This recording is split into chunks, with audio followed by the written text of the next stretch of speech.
Assalamualaikum warahmatullahi wabarakatuh. Selamat pagi yang terhormat Ibu dosen, Ibu Kasmanah MPD, dan teman-teman yang saya banggakan. Perkenalkan, nama saya Nabila Febrianti sebagai moderator kelompok 11, dan adapun rekan-rekan saya yang terdiri dari Muhammad Ari Mardiansyah sebagai presentator pertama, Meika Putri Wijaya sebagai presentator kedua, Nabila Febrianti sebagai presentator ketiga, Dio Agung Laksono sebagai presentator keempat. Langsung saja untuk mempersingkat waktu, marilah kita simak pembahasan dari kelompok kami, pengembangan paragraf dan teknik pengembangan paragraf. Saya akan membahas tentang pengembangan paragraf berdasarkan teknik. A. Secara alamiah, penulis menggunakan pola yang sudah ada pada objek atau kejadian yang dibicarakan. Urutan susunan logis, yaitu 1. Urutan ruang spesial, yang membawa pembaca dari suatu titik ke titik berikutnya, yang berdekatan dalam sebuah ruang. Misalnya gambaran dari depan ke belakang, luar ke dalam, atas ke bawah, kanan ke kiri. 2. Urutan ruang atau kronologis, yang menggambarkan urutan terjadinya peristiwa, perbuatan atau tindakan. Contoh urutan ruang. Fasilitas produk pabrik itu berada pada lokasi yang strategis. Sekitar 2 km di sebelah barat adalah gudang pemilik atau pemasok bahan baku. Di sebelah timur terdapat aliran sungai bersih yang menjadi sumber air untuk proses pengelolaan. Dan yang terpenting, akses menuju jalan tol yang berada di sekitar 2 km di sebelah kiri pabrik. Contoh urutan waktu.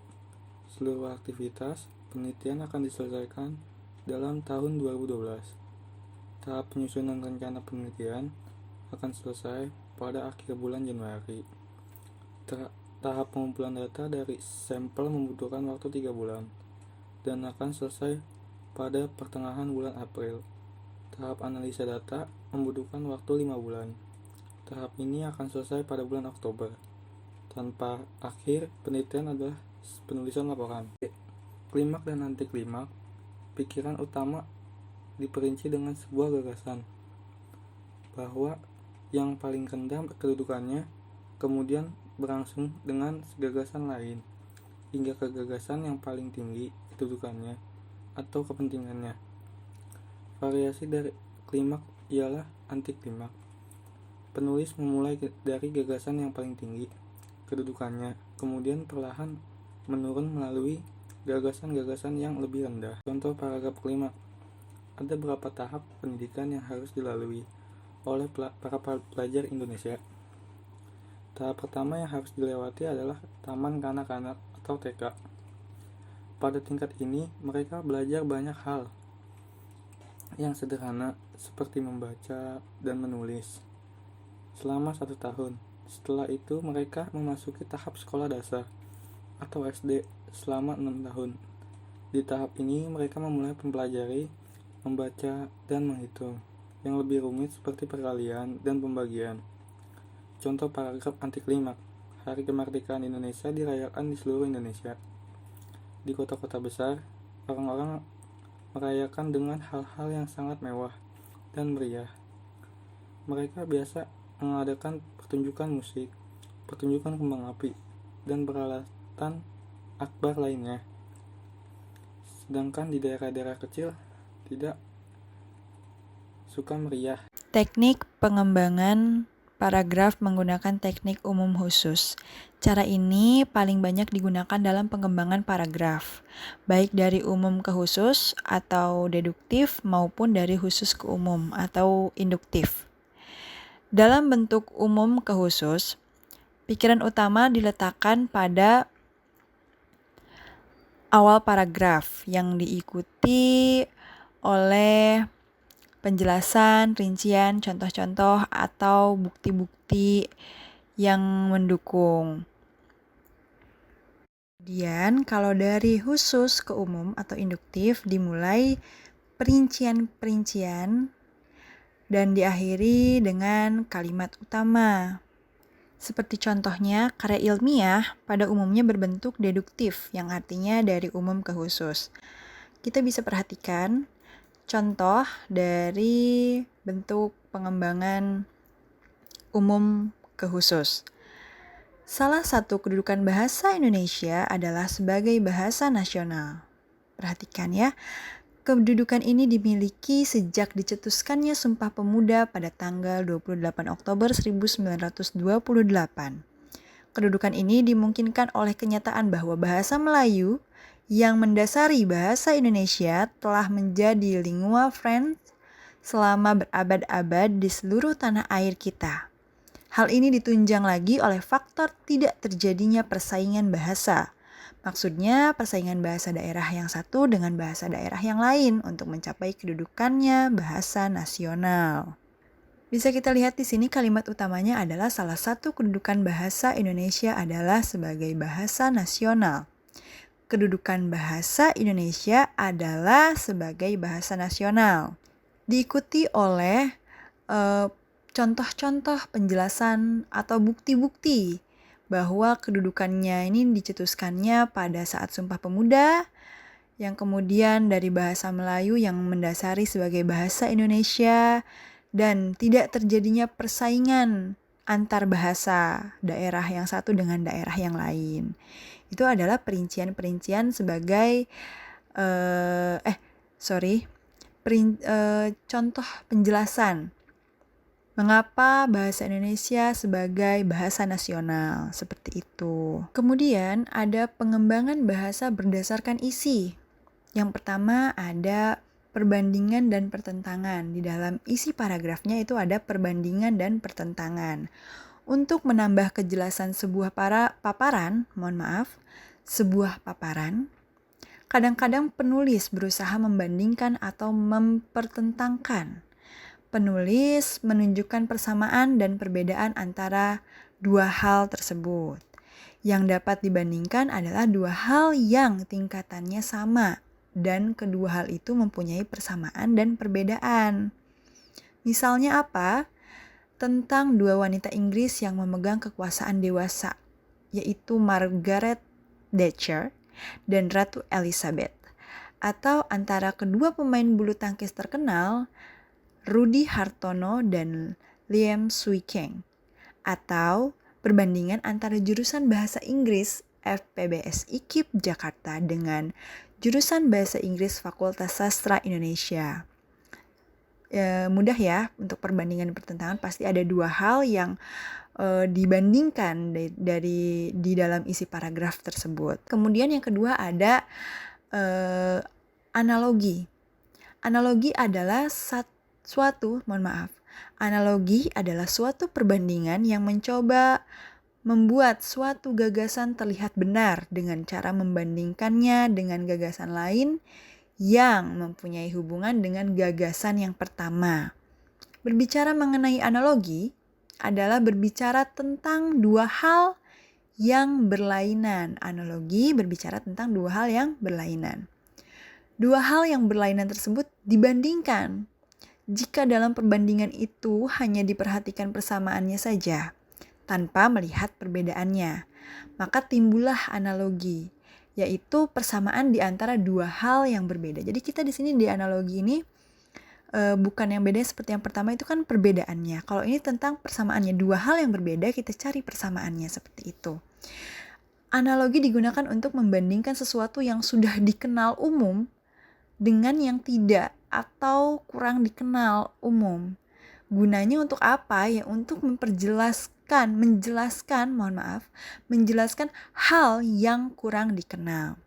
Seperti contohnya di sini ada belajar matematika butuh ketelitian, apalagi ketika mempelajari beberapa bab tertentu yang butuh tingkat ketelitian yang tinggi. Sama seperti kita mencari jarum di tumpukan jerami, ialah hal yang susah namun bukanlah mustahil jika dilakukan dengan penuh semangat dan konsentrasi. Maksudnya apa di sini?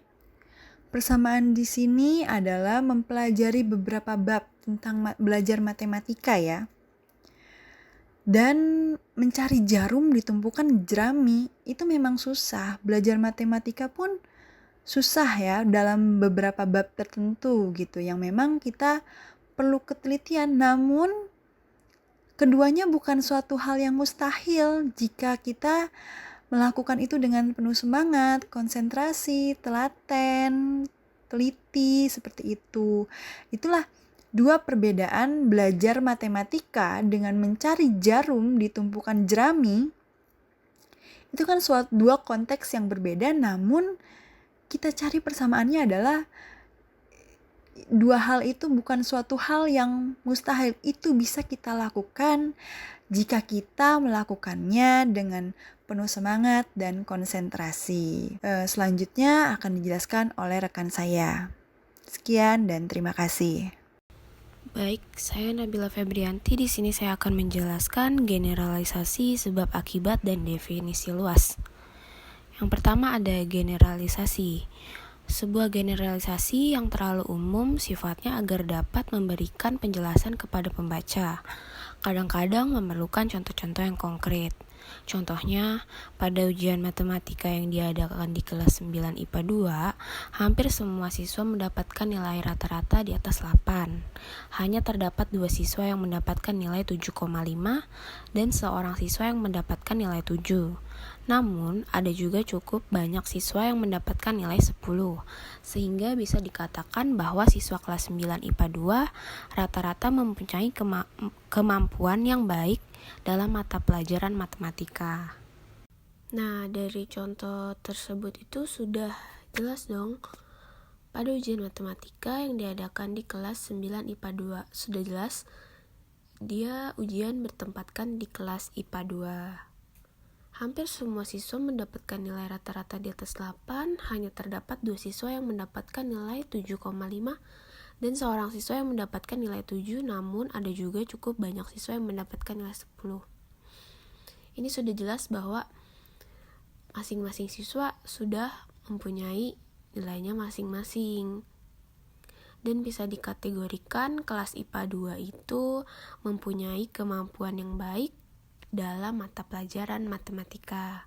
Jadi semuanya ini sudah jelas di contoh ini, mulai dari tempatnya di mana ujiannya, terus siswa itu masing-masingnya sudah mendapatkan nilai sekian gitu.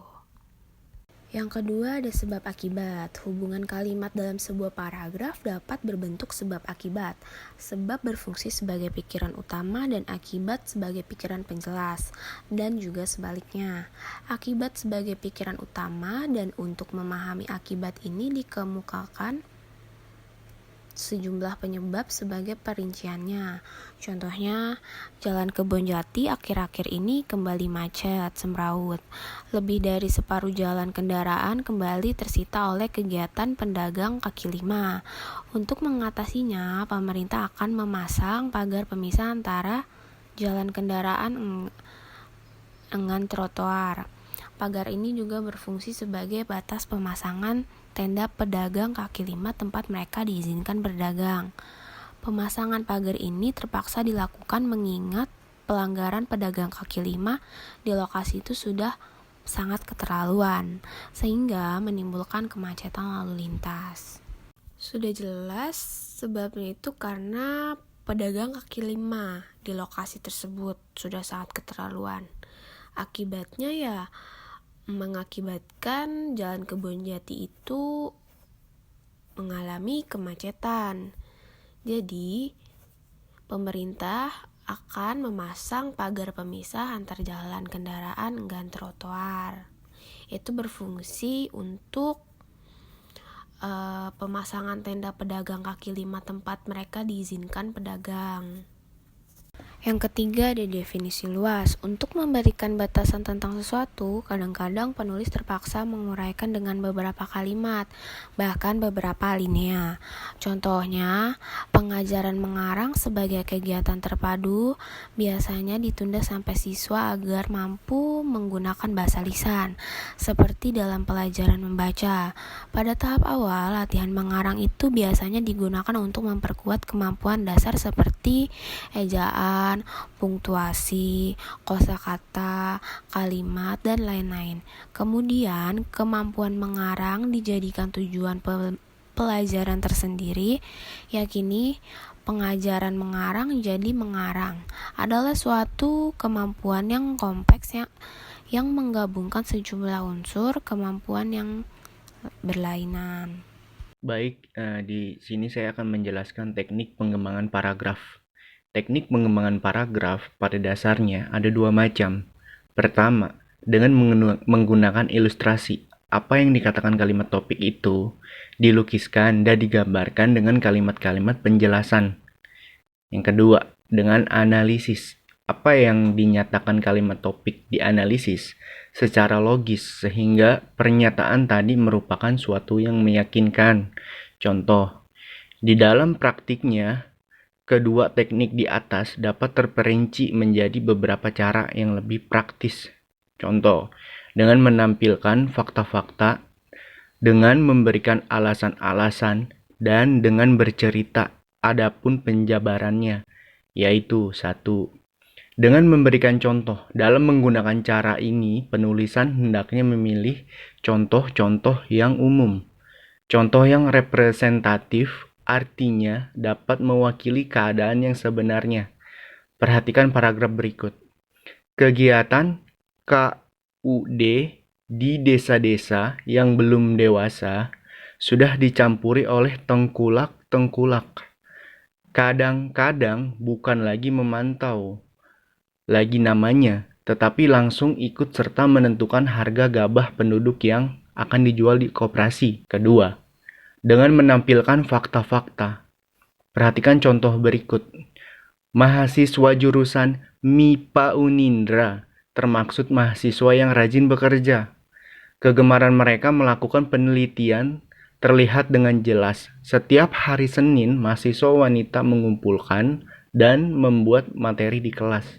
Sedangkan mahasiswa laki-laki sibuk pula menyurvei lokasi. Yang ketiga, dengan memberikan alasan-alasan. Dengan cara ini, apa yang dinyatakan oleh kalimat topik dianalisis berdasarkan kalimat logika. Dibuktikan dengan uraian-uraian yang logis, dengan menjelaskan sebab-sebab mengapa demikian. Perhatian paragraf berikut. Membiasakan berolahraga setiap pagi banyak manfaatnya bagi seorang pegawai. Olahraga itu sangat perlu untuk mengimbangi kegiatan duduk berjam-jam di belakang meja kantor. Kalau tidak demikian, pegawai itu akan menderita beberapa penyakit karena tidak ada keseimbangan kerja otak dan kerja fisik. Yang keempat, dengan berita. Pengarang mengungkapkan kembali peristiwa-peristiwa yang sedang atau sudah berlalu apabila ia mengembangkan paragraf dengan cara ini. Dengan paragraf itu, pengarang berusaha lukisannya hidup kembali. Perhatikan paragraf berikut. Kota Wonosobo telah mereka lalui. Kini jalan lebih menanjak dan sampai berliku-liku. Bus meraung-raung ke dataran tinggi, Dieng. Di samping kanan jurang menganga. Oke, baik penjelasan dari saya. Selanjutnya saya akan serahkan kepada moderator. Terima kasih. Nah, ini ada kuis. Buat teman-teman yang bisa menjawab, dipersilakan untuk menjawab kuis dari kelompok kami. Sekian presentasi dari kelompok 11, kurang lebihnya mohon maaf. Wassalamualaikum warahmatullahi wabarakatuh.